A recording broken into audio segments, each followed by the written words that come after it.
jauh dari sini.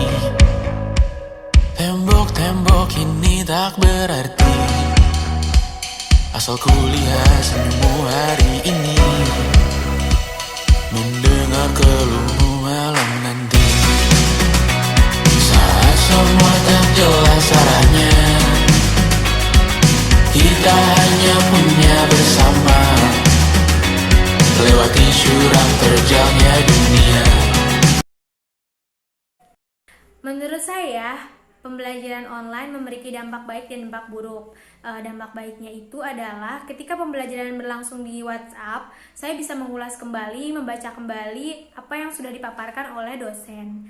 Jadi intinya adalah saya bisa mempelajarinya kembali dengan mudah. Nah, selain itu, mahasiswa juga lebih sangat terlihat aktif ketika online, karena mereka jadi lebih dapat berpikir untuk bertanya, memiliki banyak kesempatan untuk bertanya juga. Nah, itu menurut saya dampak baik yang saya rasakan ketika kuliahan berlangsung secara online. Selanjutnya ada hal-hal negatif juga yang saya rasakan dalam pembelajaran online ini. Salah satunya itu adalah ada beberapa dosen yang hanya memberikan tugas saja tanpa memberikan penjelasan mengenai pembelajaran tersebut.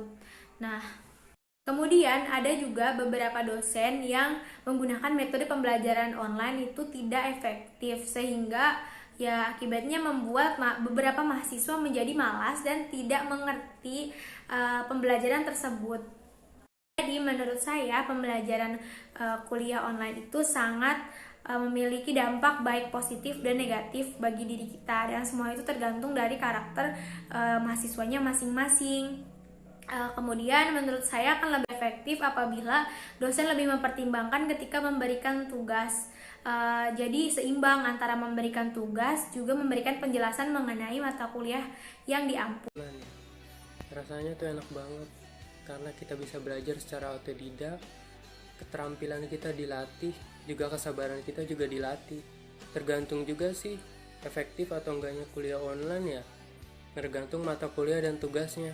Karena kan nggak semua materi kuliah itu bisa diserap secara online. Terus juga media pembelajaran atau diskusi online itu kan sangat tergantung dengan sinyal atau jaringan ya. Contohnya ketika kita memakai aplikasi Zoom, kadang ada aja mahasiswa yang reconnect. Nah itu kendalanya. Dan juga untuk mata kuliah praktikum ya, itu sulit sekali kalau kita harus belajar secara online karena medianya terbatas, media untuk praktikum ya, alat dan bahannya. Kegiatan saya pada saat stay at home ini tentu saja membantu orang tua dan melakukan kuliah daring. Adapun biasanya saya juga membaca-baca novel yang belum sempat saya baca. Menurut saya kuliah online tuh kebanyakannya sih nggak enak. Kenapa kayak gitu? Karena banyak banget materi yang ketinggalan. Kadang dosen cuma ngasih tugas doang, nggak jelasin. Terus pada sekarang tuh susah banget diakses. Terus juga sinyal juga kendalanya. Kalau di kampung kan emang kalau yang namanya sinyal tuh susah banget. Apalagi di kampung saya kalau hujan tuh sinyal. Terus kendalanya itu di kuota sih, sekarang lebih boros dibandingkan kuliah secara langsung. Sekarang biasanya saya cuma pakai kuota 16 giga itu pakai 1 bulanan. Sekarang udah 30 gigaan itu baru 2 minggu, udah habis 3 giga. Kuliah online tuh bukannya nambah irit, malah nambah boros. Sulitnya akses internet yang bisa saya capai dalam daerah saya khususnya. Dan yang kedua yaitu di mana kuota internet yang tidak memakan harga sedikit dalam setiap proses pembelajaran yang dilakukan secara online. Cara kita untuk menghadapi pandemi global ini atau COVID-19, yang pertama kita harus mengikuti anjuran pemerintah untuk terus berada di rumah. Dan ketika kita hendak melakukan aktivitas di luar rumah, usahakan kita terus harus memperhatikan kebersihan dan kesehatan di sekitar kita, yaitu dengan menggunakan masker, tetap menjaga jarak dan hindari kontak fisik, serta setelah kita hendak masuk ke rumah kita kita harus benar mensterilkan diri, minimal kita mencuci tangan dengan air yang mengalir. Alhamdulillah, saya sebagai mahasiswa sudah menerapkan social distancing. Semua aktivitas perkuliahan saya dilakukan secara online. Ya meskipun ini cukup menguras kuota banyak, tapi tidak apa-apa.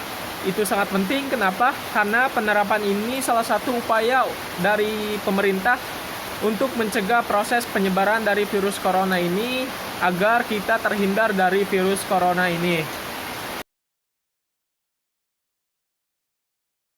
Kontribusi yang sudah saya lakukan sebagai kepedulian dalam pemutusan rantai COVID-19 ini adalah dengan melaksanakan peraturan pemerintah, yaitu dengan tetap di rumah aja.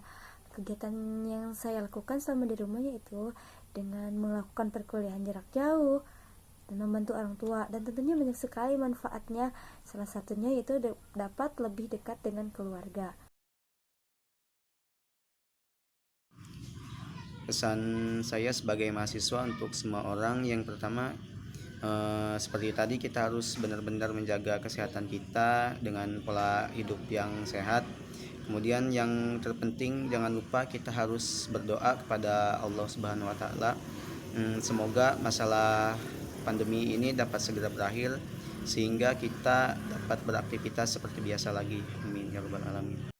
Pesan saya, sebaiknya memang dengan cara memutus rantai penyebaran COVID-19 ini, yaitu dengan diam di rumah bagi warga atau bagi masyarakat yang tidak berkepentingan atau tidak memiliki hal yang urgent untuk bagaimana dia keluar rumah kemudian. Pesan saya untuk semua orang dalam menghadapi pandemi COVID-19 ini yaitu taati peraturan pemerintah dengan tetap di rumah aja, selalu memohon perlindungan kepada Allah Subhanahu wa Ta'ala, tetap menjaga jarak dan selalu menjaga kebersihan.